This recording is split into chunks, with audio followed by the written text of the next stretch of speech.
Okay na sir? Okay. Ayan. Test ride na ulit tayo.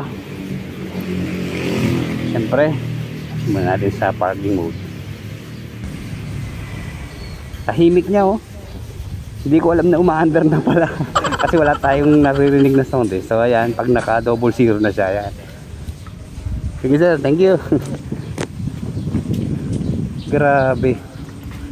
Parang mas powerful po siya dun sa isa. Kaya lang one way to eh. Dito tayo sa kabila. Ayan, napakatahimik po niya mga ka-riders oh. Wala kayong naririnig na sound. Bali naka speed selector 2 tayo ha. 1 pala, 1. Siguro dito naman tayo sa kaliwa.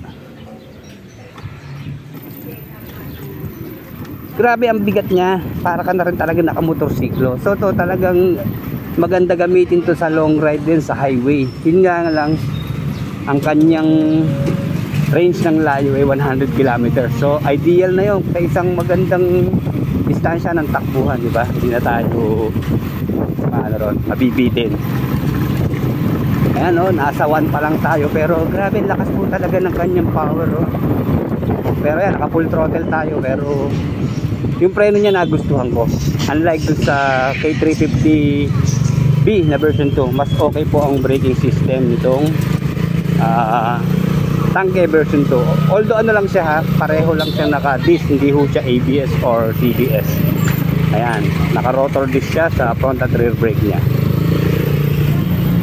Ayan. Kahit na i-full throttle natin siya, hindi siya talaga umiikad yung talagang sobrang bilis. May buwelo yung bilis niya kumbaga. Kumbaga makakapag-ingat ka pa kung halimbawang gusto mong magpabilis. Ayan ha.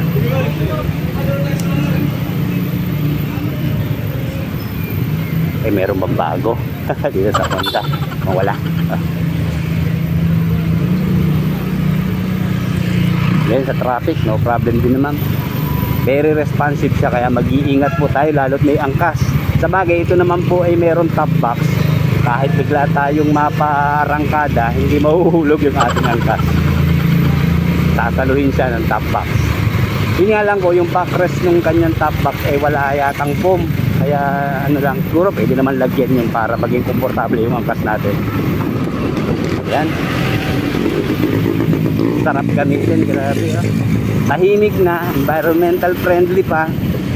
Wala nang ORCR na kailangan. Kahit may manguhuli, no problem. Pero syempre, sana magkaroon pa rin ng ORCR para may laban tayo in case na ano man ang mangyari.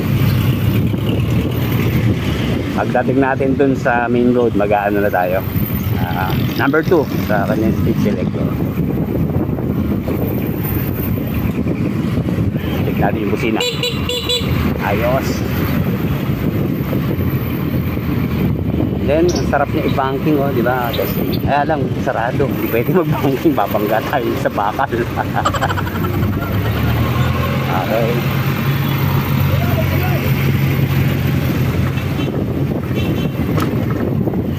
Pero yun lang ang mga ka-riders ha. Wag natin gawing pangkarera. Kasi alam ko yung mga ganitong keso na e-bike sa Thailand ginagawang pangkarera yan eh. Kaya ano, dito sa atin naman safeness pa rin ang priority natin. Okay. So medyo pataas. Tignan natin sa pataas.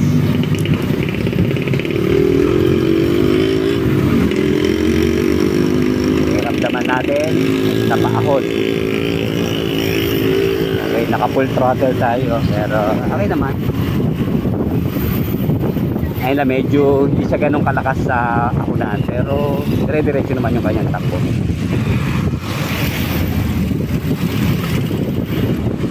Okay, mag-ano na tayo, speed selector 2 pero sandali. Ayan, number 2.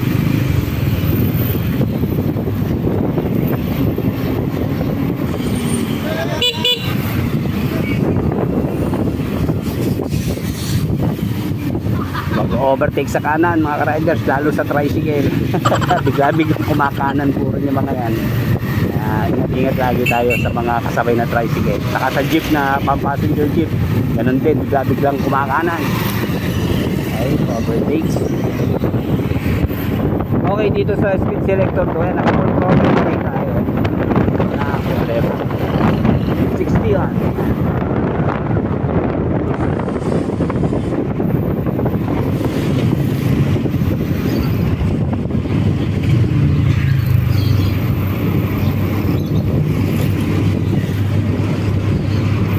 Itong sukat nito, ang tamang-tama sa atin, tayo ay 5'8".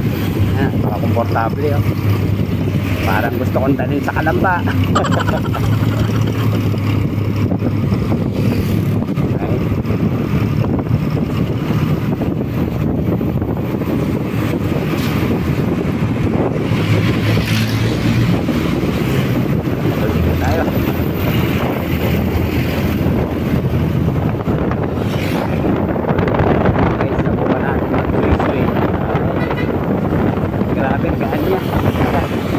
Diles, magaan ka.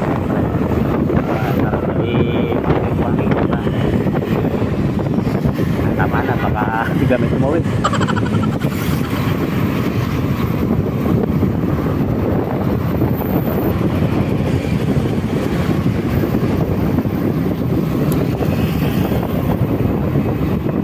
Basta mga riders, huwag natin kalilimutan gumamit ng turning signals kung saan man direction tayo pupunta.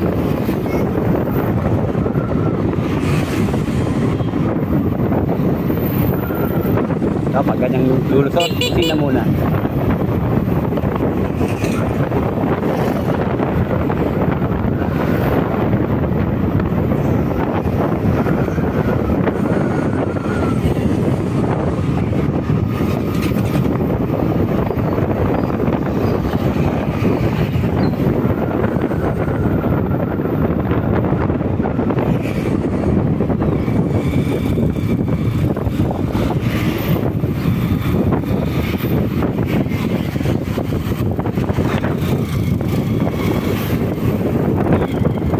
Pero syempre, real talk tayo mga riders. Sa presyong 108,000, alam naman natin makakakuha na tayo ng medyo branded na Maxxis Scoot o ano pa mang motorsiklo ng Big Force. Yun nga lang talaga, sa gas tayo mabibigatan. Alam naman natin, yung gas hindi pa bababres niya pag-aasa pag tumatakbo panahon. Yun lang talaga ang disadvantage na ganitong battery operated na scooter, nakasalalay ang buhay ng motorsiklo mo sa baterya. Unlike sa motorsiklo, maraming gasoline station, so hindi talaga tayo magtitingnan. Hindi naman to siguro sa mga talagang malalayo ang takbuhan, ano talaga, hindi gasolina ng motorsiklo kailangan na. Pero kagaya ng sabi ko, kung talagang gusto nyo makatipid, maganda, meron ka ng single na motorsiklo at meron ka na rin gantong e-bike para in case na dito lang ang takbo, wala ka po problemahin, makakatipid ka talaga sa gasolina. At yung battery naman, yung buhay ng battery, alam ko kahit sabihin mo na 3 to 5 years lang ang kanyang lifespan, tingin ko depende sa paggamit pa rin. Kung tayo naman ay maingat, sigurado tatagal pa na sa 5 taon ang ating battery.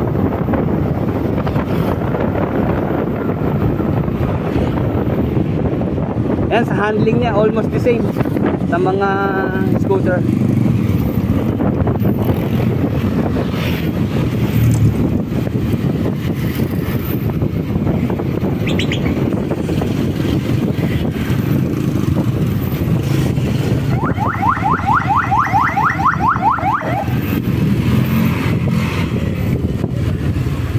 Okay, ngayon ka lang napansin, mukhang ewan ko lang kung ito yung stock na side mirror niya, kasi alam ko pang motorsiklo talaga ito.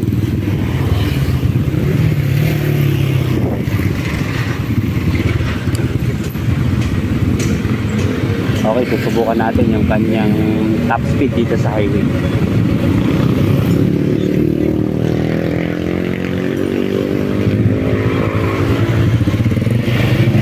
Kaya akalain mo siya pag ito nakatigil tayo, parang patay siya, di ba?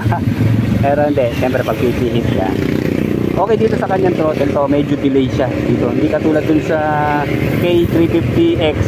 Pag unang pihit talaga, response agad siya. Dito, medyo may timing pa. Sabagay, maganda naman itong medyo delay para na rin sa safeness natin. Alam nyo kasi, Lalo na kung mayroon tayong bata na kasama, minsan nilandi yung ating throttle, biglang pinihit, sigurado arangkada agad tayo, delikado. Unlike dito, mararamdaman mo muna. Mayroon mga ilan, siguro mga 1 second na interval na ibibigay sa'yo para ano, maagapan mo. Kaya yan. Testingin na natin. Punta na tayo sa 3.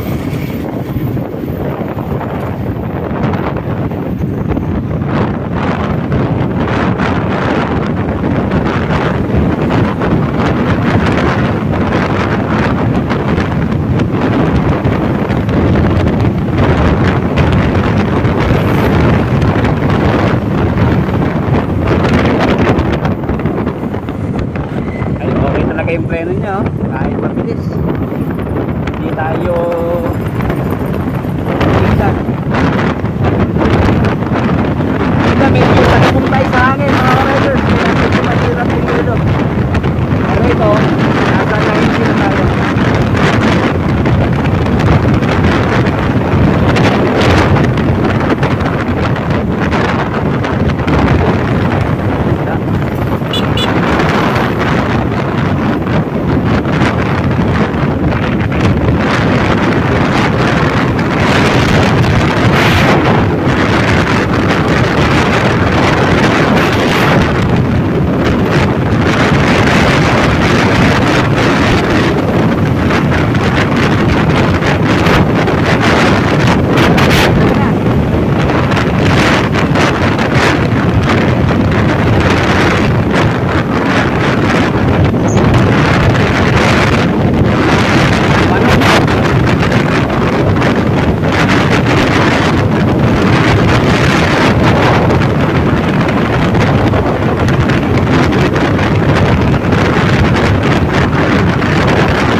Talubong tayo sa hangin, pero tingin ko mga 110 kayang-kaya niya.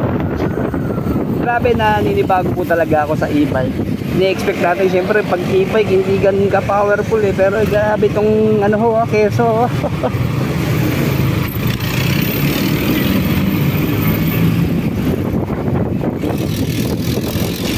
Okay, dito po sa cellphone natin habang nire-record natin, ayan makikita nyo nagbi-blink-blink yung kanyang panel, hindi natin mabasa ng maayos, kaya on and off siya, tapos medyo against the light pa tayo. Pero ano ho yan, sa actual po okay siya, yung stable naman yung kanyang indicator dito sa speedometer. Ayun lang yung observation ko mga ka-riders, medyo hindi ako nasa-satisfied sa kanyang rear siya. Bagay, pwede naman tayo magpalit eh nung medyo malambot.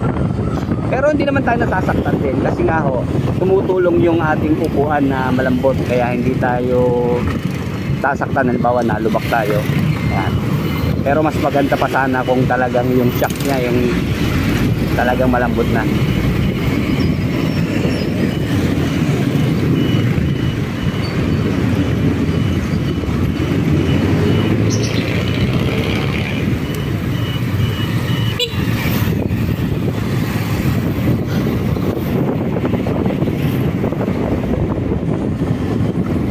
Okay, dito sa speed selector ko yan, naka full throttle na do, pero kaya mo siya agapan, hindi ka talaga matidiscuss ka dito pag mabilis mag-response yung kanyang throttle.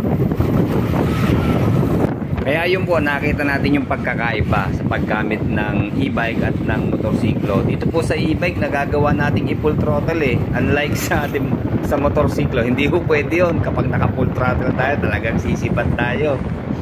Kaya yun, nasa inyo pa rin po ang final decision kung ano ang kukunin nyo, kung e-bike ba o motorsiklo, kasi meron niyang parehong advantage at disadvantages. Una, syempre, yung sa e-bike, mas safe tayo doon dahil kung nagagawa natin mag full throttle na naaagapan pa rin natin, safe tayo. Unlike sa motorsiklo, syempre pag na-full throttle mo yan, sigurado, delikado pag tayo sumabit. Pero pagdating naman po sa long ride, yun, lamang naman talaga ang motorsiklo at mas malayo ang mararating niya. Dahil sa panahon natin ngayon, kabilaan na mga gasolinahan, parami sila ng parami, parang mga kaputi. Nagsusulputan na lang kung saan-saan. So yun sana dito sa ating e-bike, magkaroon din ng parang charging station. Just in case na hindi inaasahan, malobat tayo sa kalsada, makakatakbo pa rin tayo. Pero siyempre, hindi yung kakargahan ng 8 oras. Yung meron silang extra battery, kumbaga. Sana magkaroon. Hindi ko lang alam kung paano ba proseso nila sa ganon. And then, naalala ko, sana magkaroon na rin tayo nung sasakyan na gumagamit ng solar energy. Diba? Sa ibang bansa, meron na yan. Kasi dito sa atin, sobrang init. Kaya sa tingin ko, dapat lang magkaroon tayo ng ganong technology pagdating sa sasakyan. Hindi nagagamit ng kuryente, gasolina, syempre yun sa init naman ng araw, di ba? Pero sa tingin ko, ang pinaka-importante po dito sa ating electric scooter hindi lang dun sa makatipid tayo sa gasolina. Although gumagamit pa rin siya ng kuryente, pero ang talagang nakikita kong pinaka-importante po rito ay environmental friendly siya. Kasi nga naman wala nang usok na lumalabas sa kanya. Unlike po sa mga nakamotorsiklo, lalong-lalo na yung mga dekarburador. Kaya sa tingin ko baka dumating ang panahon mawala na lahat yung dekarburador, puro fuel injection na ang gagamitin ng mga sasakyan. Kaya buti po nagkaroon na ng dealer ng electric scooter dito sa Santa Cruz, Laguna. Kung di ako nagkakamali, sa buong Laguna po, sa probinsya ng Laguna, 2 lang po ang dealer ng Quezon electric scooter. Isa sa Binyan at isa po dito sa Santa Cruz. Ayun nga po kay Sir Derek Falcon. Kaya sa mga interesado po, ayan, ilalagay ko natin sa screen yung kanilang contact number, Facebook account, at saka yung address para sa kukuha po, mapa-cash or installment. Sa installment po, wala tayong info. Siguro mas maganda, i-message nyo na lang o kausapin personally si Sir Derek. Okay, yun mga ka-rider, sana nagustuhan nyo yung ginawa nating test ride dito sa Tangke version 2 ng Quezon. Basta alalahanin lagi natin, huwag natin kalilimutan yung priority natin yung ating safeness lagi sa pagpapatak. Hindi porket mabilis siya, makikipagsabayan na tayo sa mga motorsiklo. Hindi po, gamitin pa rin natin sa tamang pamamaraan itong ating mga service. Ayan mga ka-riders, hanggang sa muli, like, comment, and subscribe po sa ating channel. Ito na tayo sa residence ng may-ari. Salamat po. Ayos. Thank you.